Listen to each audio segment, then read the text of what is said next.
Hey everyone, welcome back to the Visually Stunning Movie Podcast. I am Mark. That's Ryan on the other end of the mic and or camera.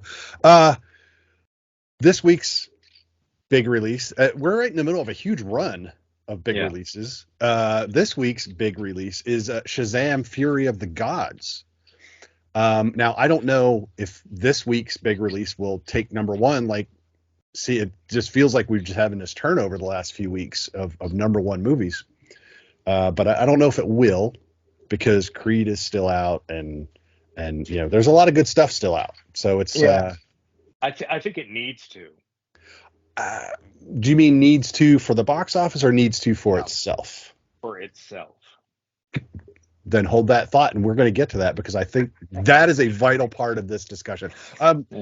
Shazam came out a couple years ago. Zachary Levi takes a almost forgotten DC hero, and Warner Brothers brings it to the screen and puts Chuck in it, and it's an unexpected success.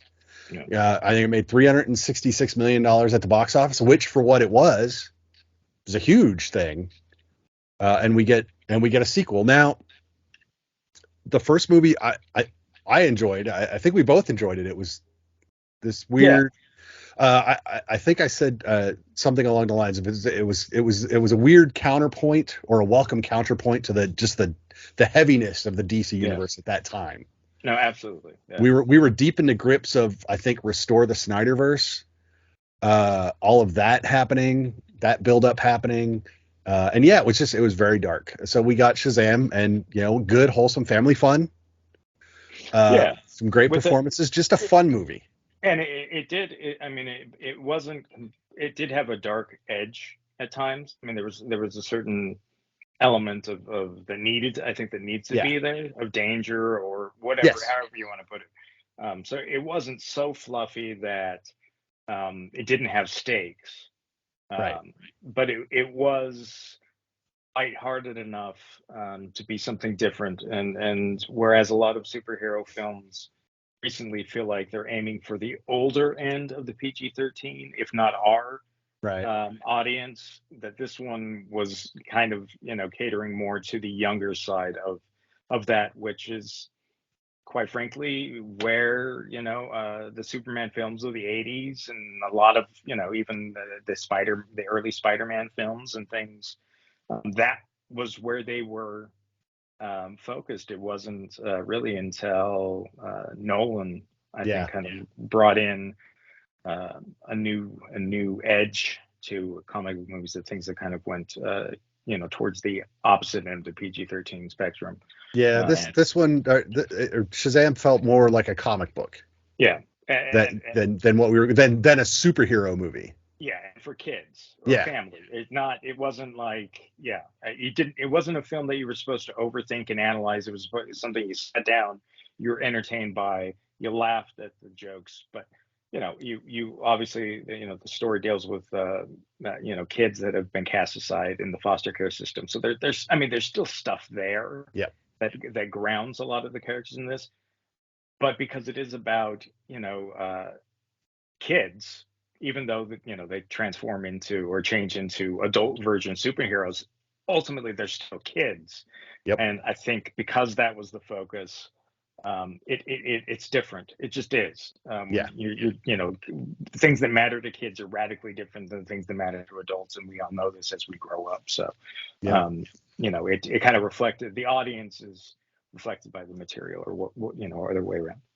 So Shazam births us Black Adam, who from that universe, Dwayne Johnson puts out his movie.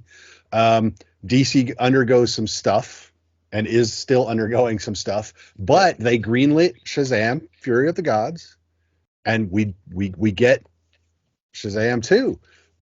2 years after the first, it takes place, and this is a story about trying to leave childhood behind. Billy Batson is trying to, he's going to age out of the foster system.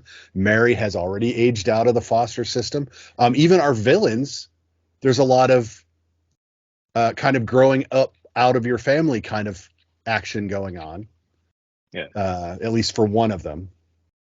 And of course we get the rest of the hero family, all the rest of the foster kids. It's a little longer than the first one. It's a little darker than the first one, I would say. I would say it's darker. The darkness is sustained for longer. I think the first one started pretty dark. I think it was the car crash or whatever. Yeah.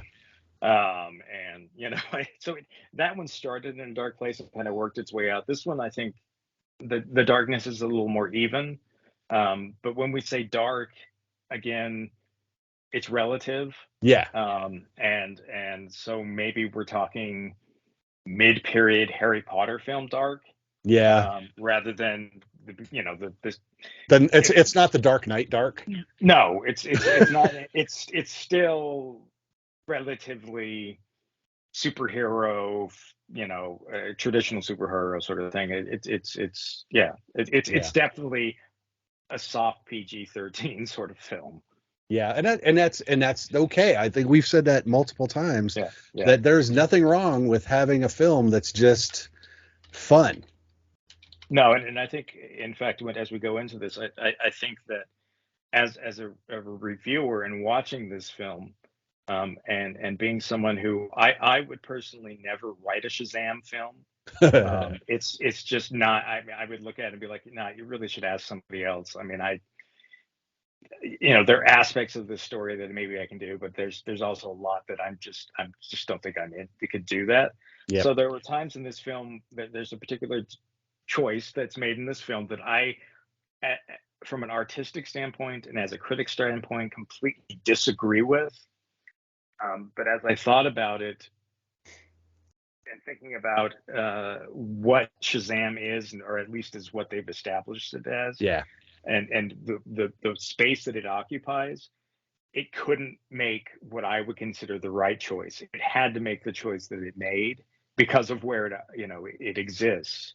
And I think this is also a reference to why we reacted so poorly to the Superman that we got in Batman versus Superman, because narratively Superman does stuff that Superman that's not the Superman character, and he occupies a certain space, and Shazam occupies a certain space where you can't go completely outside of, you could do a darker version, I'm sure, but the way that they've established this version of Shazam, it has to go a certain way.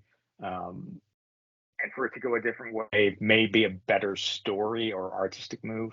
But again, that's not really what the Shazam thing is. It's about more of this lighthearted and comedy and stuff.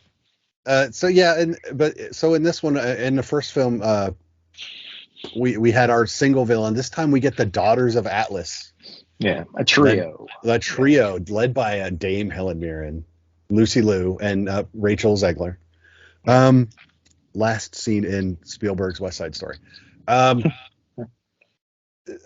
Who are trying to free the gods, because we get a lot more detail about Shazam's powers, backstory wise, and of course that's interesting to learn and to see how it plays. As a Greek god buff, that was my favorite material in college, was always the old Greek and Roman mythology. So we get all the Greek stuff in this, and that's great. I think they play that right. The villains are necessarily a little cartoonish because, again, that's the universe that we're in with Shazam. Which again, we're going to talk more in depth when we get it, which is kind of at odds with the DC universe in a greater sense, right? Or at least as we know it to this point. Again, we're going to probably hit on that a lot later. But no, so the original cast is back, with the exception of the superhero version of Mary. Who they just kept the same actress for both, which of course brings in a Clark Kent situation. Well, and it's a whole different. It reveals a weakness in planning as well. And I don't want to go too heavy into this, but these actors are all going to age out, and if they continue to, replace the older versions with the actors who did the younger versions, it's going to be really problematic. And while I think that the performance is great in this film, taking nothing away from the actress, but I think that it's the wrong decision. Yeah. Ultimately, and it kind of shows a flaw in the planning and whatnot, because it breaks continuity in a way that you could have avoided. Yeah, this one, in that sense, I had also made the comparison that this film reminds me situationally of when the New Mutants was coming out.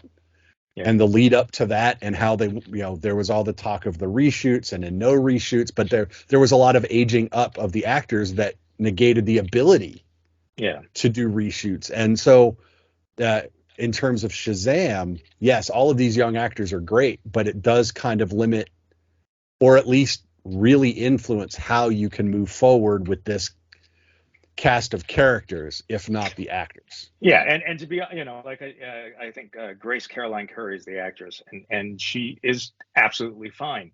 And really, after watching this film, the question would be, okay, should she have just been the adult version anyway, 2 years ago? Yeah. She didn't age that much, but I think if you're going to have the illusion of they turn into someone different, it needs to be someone different. They need to continue with the same actress that was the different, they need to stick with that, because that's the whole thing, Yeah, it is. It is. And they even kind of joke about it. Like I said, I made the Clark Kent remark earlier, but they did kind of joke about, just can't put on a ponytail and a baseball cap. Yeah. And that's really what she would have had to do to not be recognized, because it's not like they wear masks and where you can get away with that, that superhero conceit. Well, if you're wearing a mask, then obviously no one can recognize you. It's problematic from a creative standpoint. Narratively, in this film, it doesn't ruin the experience so much. No. But if you're looking wider than the film, then there are things that you have to take into account. Like, how are they going to handle this? Because it's a real thing. Well, because and it's not one actor. No, it's 6 actors.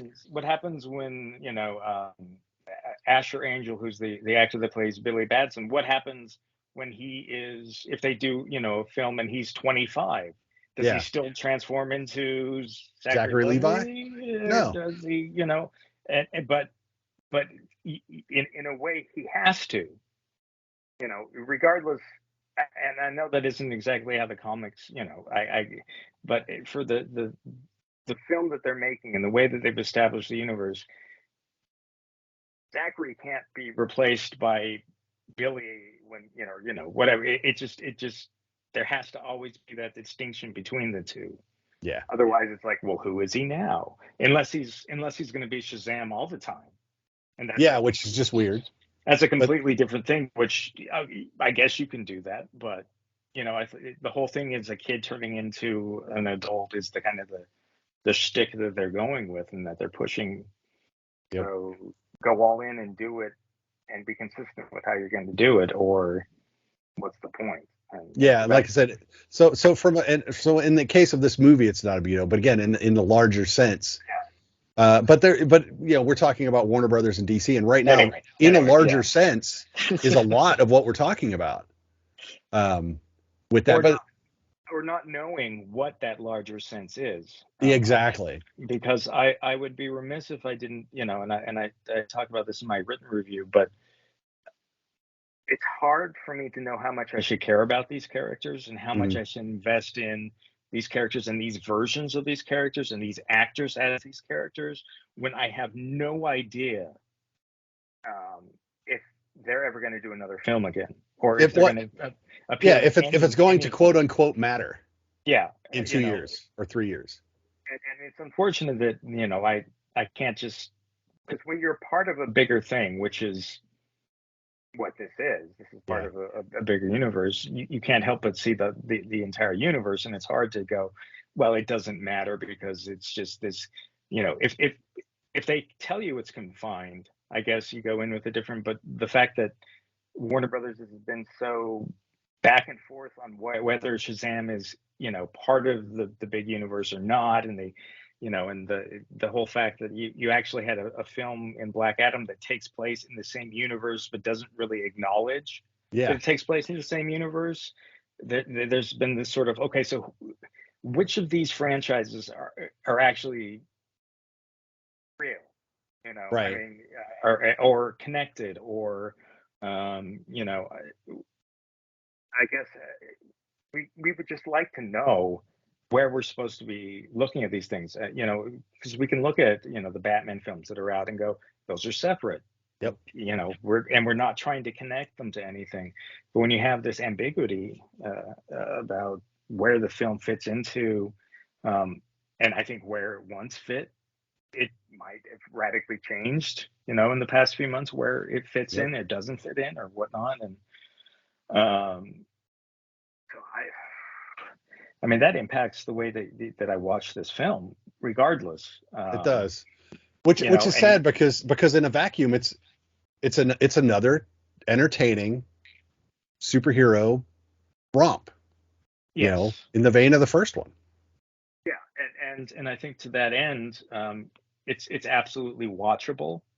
There's some funny moments. Again, there's stuff like I wouldn't write this film, so there's parts of me that I go, ooh, I wouldn't make that decision. Oh, I wouldn't do that. Yeah. But that's why they have different people working on different projects. That's why they have different personalities. That's if every movie, and maybe this we've kind of gotten with DC, this is a problem. If every movie is dark and it's all one tone, it all starts to blur together. Yep. So it's something like Shazam probably needs to exist, and I think Marvel would have Guardians is kind of an outlier that adds a different color. Ant-Man, at least the first two films that were actually Ant-Man films, were, they occupied a space where they could fit into the bigger picture, but the characters were such that the stories were told in a slightly different way. They weren't dragged down by the rest of that. I think you can have the Shazam story, and particularly this, this film or the first film or whatever, and have that exist in a world where the darker stories are happening as well. And part of that is because these are kids, and so the film in a certain way should reflect them, and their personalities and that sort of thing. And so I think that there's there's room for Shazam in the DC universe, regardless of what happens going down the line. But that said, it's never going to be my favorite DC movie. It's just it's how it is, and again, that's totally fine. And if it's an entry point for kids who might not be into some of the darker stuff or ready for the darker stuff, that's fine too. Yep. So I want to be clear. I don't think Shazam is this sequel is a bad movie. I may not be very passionate about it. There are things that I really do enjoy in the film, but I think that there is also this ample amount of evidence that DC had completely kind of just run off the rails, and I think we know that. But there's just decisions that were made in this film that emphasize and reinforce the fact that they had gone off the rails. And it makes me wonder, why not just wipe the slate clean? And that's not what they're doing. It doesn't appear. Let's hold on for a second, but hey, look, if you enjoy what you're seeing and hearing on the Visually Stunning Movie Podcast, why not take a second to click subscribe if you're on YouTube, click follow wherever you're listening to us. Follow us on Twitter at VS Movie Podcast. Same over on Facebook. If you're on Instagram, it's Visually Stunning Movie Podcast. That would be awesome for us. We appreciate you listening. And now let's get back to the show, because we're gonna flirt with some spoilers even though we both do like the film. So you're going to hear some things about DC in this film here now, if you're listening, that you might not want to. So if you don't want to hear that, then if you haven't seen the film yet, go ahead and come back later to watch it. But yeah, you're right. There are things in this film that they could have ended it, and that would have been it. And it didn't even have to be forever, but it would have given them the opportunity to end this if they needed it to, in light of everything that's happening with James Gunn and his new plan. Yes, there was a point in where this film could have been. Yes, it could have closed. As much as you can close the door on the superhero franchise, right. This one could have. Yes. And it would have done it in a way that was actually heroic and pretty darn intelligent, actually. Yeah. But the door wouldn't have been locked had they ended it there. It's never locked. And we all know that. But I mean, but they already proved that they could unlock it because they did. Yes. In the film. And then, of course, the way they did that leads to more uncertainty about what we're doing moving forward. Because, again, I didn't see the spoiler on the TV spot. I understood what the spoiler was. And when the spoiler shows up, it's like, now, again, we're at this point where it's like, what are you doing? We say this about Marvel a lot right now. What are you doing and where are you going? We understand that DC made a choice to redefine where they're going when they hired James Gunn and the other guy, whose name escapes for the moment. But then this film comes out, and they could have tweaked the last 5 minutes to reflect what they are going to do going forward. So if they did not do that, theoretically, that implies that this matters going forward. But does it? But does it? And that's the problem, because we just had Black Adam, and there was a prominent cameo in Black Adam that suggested one thing. But they have definitively disavowed that. Yeah. Until the end. Even with the end of this. Yeah. Because they don't really define one. There are 2 post-credit scenes. One is just a ha-ha callback, and the other is actually something that adds to the uncertainty of the DC universe. That if they'd have pulled that scene out, it's less ambiguous moving forward. But they left it in, and I'm just wondering, did James Gunn sign off on that? Or did he have the right to sign off? Did he have the right to change it? Did he have the power to change it? I don't know. Was it already in post and they couldn't do anything about it? I mean, if and I don't know if you see the James Gunn's wife is in this film. I don't know. Yeah. Anyway, she's in this film, and she's playing a character she also plays in that she did in Suicide Squad and Peacemaker and whatnot. And so now is that his wife? Yes. Oh, I did not know that. There are two cameos in this in Shazam that would seem to connect it to a possible future. But yes. But does it? Does it? Because we've already seen, we literally had Superman appear at the end of Black Adam. Yep. And we all assumed, oh, this is a statement. But no, it wasn't. But no, it wasn't.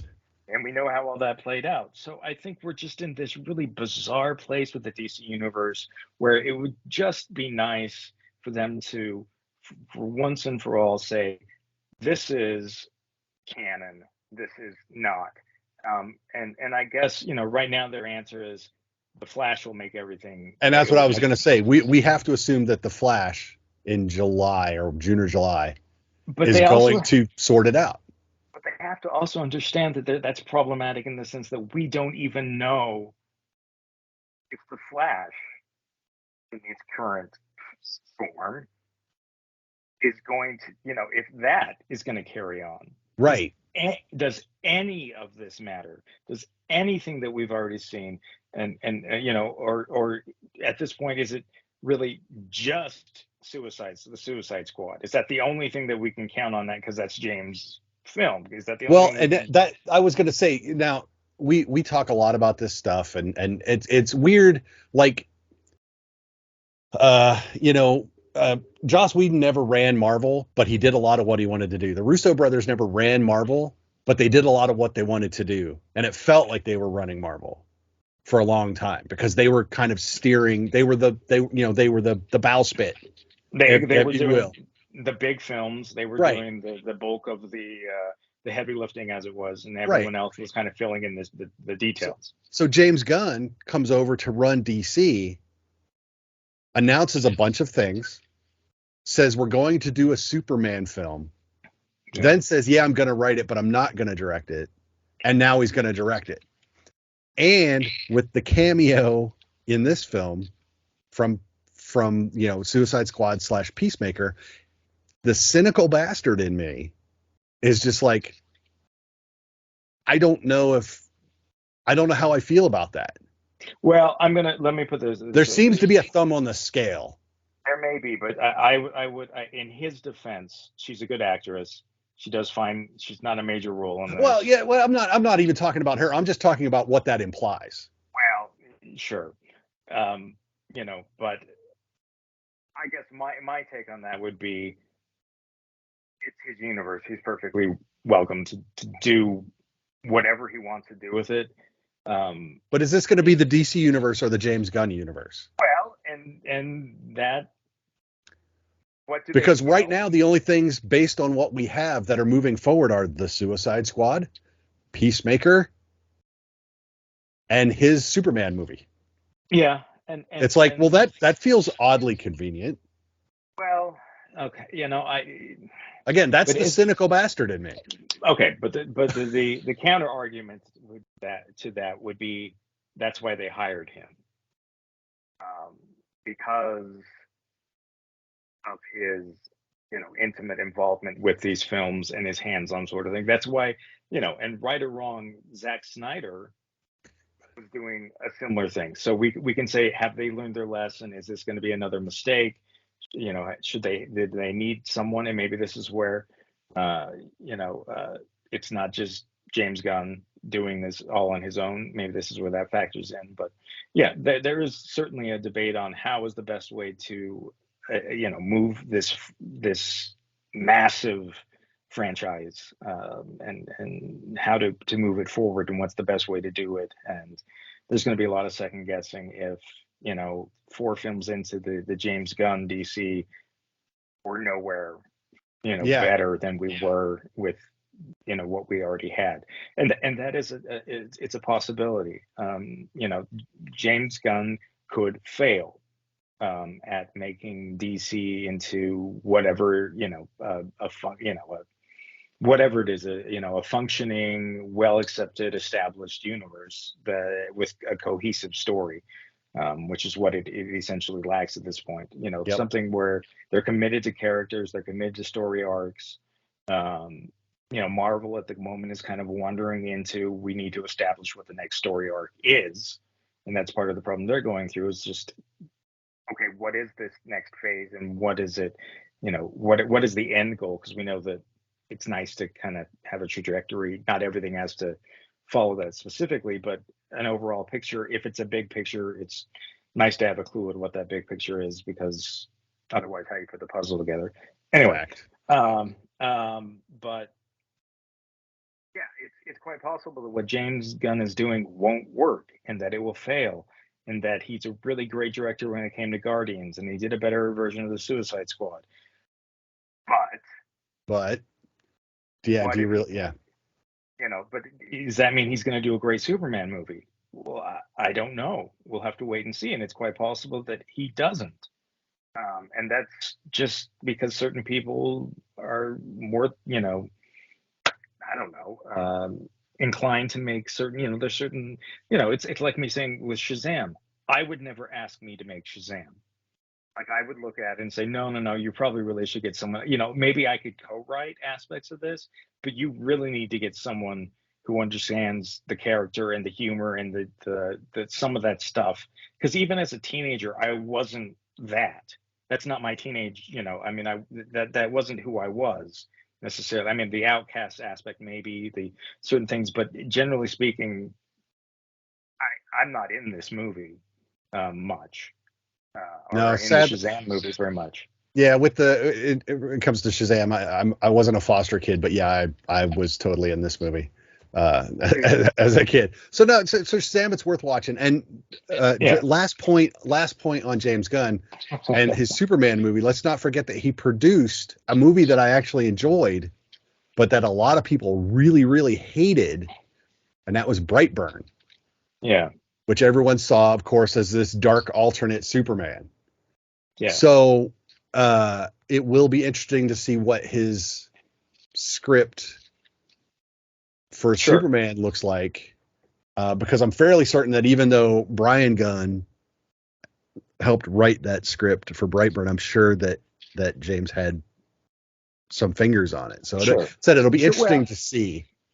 And I would say, in his defense, or just looking at the situation from a distance, that he wasn't writing a Superman film, and so there were not the same restraints put on, so however much he was involved, he was not making a Superman film. And so no matter how dark it was, or no matter if it was, as people saw it as a dark version of Superman, it still wasn't a Superman film. Right. And but I'll just be interested to see if there's any bleed. Well, I think he's smart enough to understand who Superman is as a character. And I think that there are things about Zack Snyder's universe that I find absolutely enthralling. Maybe not appropriate, but some of the thoughts and things, and some of the things he was exploring, I find really interesting. They weren't executed necessarily in the way they should have been, and they weren't necessarily the right characters, or it wasn't set up quite in the way that it needed to make it work as Superman films, or as the films that they were intended to be. I mean, it's you couldn't make a Wolverine film where he's a florist and he never takes out the claws. You can't. There's certain things you can't do with characters, and while it's interesting to explore that sort of universe, a big budget film is probably not the place to try to do that initially. Yeah. So I think James is smart enough that he's going to make a Superman film that feels like a Superman film. The question is, will that be good? Yeah. Will it be a good film? Which is really all anyone asks. Well, that's all I like I said, with the Zack Snyder, I get that people hated the version of the heroes that he presented, and I understand that, and I think that they should have been more understanding and cognizant of what was going on. They shouldn't have hired a writer who didn't know anything about comic books. They shouldn't, there's just certain things that you're setting yourself up to fail, and they did a lot of those things. And yes, it's an interesting experiment, but it's also, I mean, Superman's kind of bigger than he's not some obscure character. He's pretty. People have a defined attitude about what Superman is, and whereas you can go throughout the history of Superman and kind of say, well, yeah, but at this point he was this, and this. We kind of have a general agreement on who Superman is now, and to go completely against it, it's dangerous. Doesn't really work, yeah. And it proved it to not work. So going back, Shazam was initially kind of a Superman knockoff, but they established Shazam as something a little different than even like the animated films and things that have existed in my lifetime about Shazam. I was never a huge fan, but I mean, obviously, he was in a cartoon, and so I was familiar with him. They established what Shazam is in that first film. And it is a character they have a little more wiggle room with, because he isn't as firmly established as Superman. Yep. And I think the second film goes in and stays in that area that they established, and does it well enough that I don't know if it's a better film than Ant-Man, but it's Quantumania, but it is a more satisfying film than Quantumania it was, and it's a very much a Shazam film. And I would be totally okay if they had a third one. that existed in its own universe if it has to. Yeah. But again, I'm worried about box office for this film this weekend. Projections were around 23 million, which is not going to cut it. No. For a film, I don't know how much this costs to make, but even if it's a $100 million film rather than a $200 million film, that still means it's going to have to make $300 million to really be profitable. And even like I said, even the first one only hit 366. So the odds, I mean, this is, so if you guys, like Shazam, or you go and see it and you like what you see, you might want to go see it another 2 or 3 times. Yeah. I know that sounds, but if you really want the Shazam series to continue, we're in a place where Warner Brothers can just say didn't perform. And that's literally how they ended the Black Adam sort of thing. Warner Brothers is at a place right now where they can say won't perform, kill it. Yeah. Batgirl. So they're at that point. So if you like the Shazam universe and you enjoy the film, yeah, Ryan's correct. You go see it again. And tell your friend that's on the fence to go see it. Yeah. And so if you want to see this franchise continue, that's probably what it's going to take. Yeah. Because at this point, the fact that they're kind of the non-committal part of it, I hate that. And I hate that I hate that we have to have this conversation with everything about, well, is there going to be a sequel? But with the after credit scenes and things that are in this, that's the world we exist in. Yeah. Like, I don't know if any of these ideas are going to get, if they're going to get expanded upon, but you've presented in your, your credit snippets and things that there is something. There's a greater whole. But will we ever actually get to see that greater whole? And if not, why are you teasing us? But that's literally what these things are. They're teasers to get you excited for what comes next. And as we learned in Black Adam, there's not guarantees that actually anything is going to come next. It could be, the best. I wouldn't be shocked if someday we see maybe a Black Adam comic book series where they kind of play out that storyline, just because once you introduce an idea, somebody's going to really want it. It's the Snyder cut all over again. Yeah. It's the fact that there was an idea that existed. Yeah. And I want to know what that idea was, even if it was nothing more than that one scene that was written. It suggests there was so much more, and we're curious. So but I wish that I didn't have to think, or I didn't think about anything outside of. Is the movie any good? Yeah. Yeah. And does the movie do what it sets out to do? Yes. Did it have a glass ceiling? Was it ever going to be a masterpiece? Well, quite frankly, I don't know how a Shazam movie could be for me. Right. When I look at the comic book based movies that I think are masterpieces, they tend to be darker. They tend to be, the Batman films, Logan, they tend to be completely different, and they're aiming for a completely different thing than what this film is aiming for. Yeah. That said, I mean, the Sam Raimi Spider-Man films, at least the first two, were phenomenal films, and maybe that should be what the goal is for something like Shazam, is to make something that's fun and inviting, and but again, that existed in an era where they weren't trying to build an entire universe. Yep. It was just literally Spider-Man movie. Yeah. And that was good enough. And maybe a lot of this stuff should be good enough. Yeah. And if that's the case, maybe Shazam is. But I do have that problem of, do I commit myself to any of these characters and the actors that are playing these characters?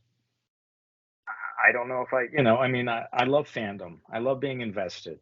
Mm-hmm. But there's only so much I can be invested in. Yeah. There's only so much I can care about and still be passionate about something and follow it closely, because there's just so many things to pick from. And so when you give me something that I'm not sure if it's going to be there for the long run. Well, subconsciously, I'm just not going to be as involved.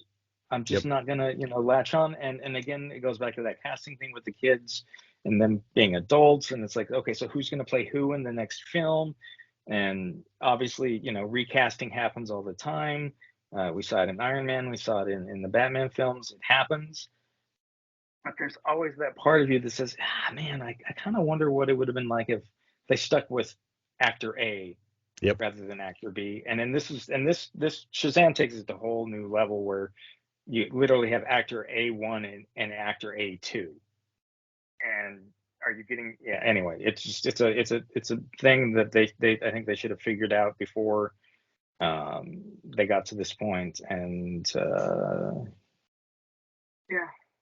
I'm exhausted. We'll have to see.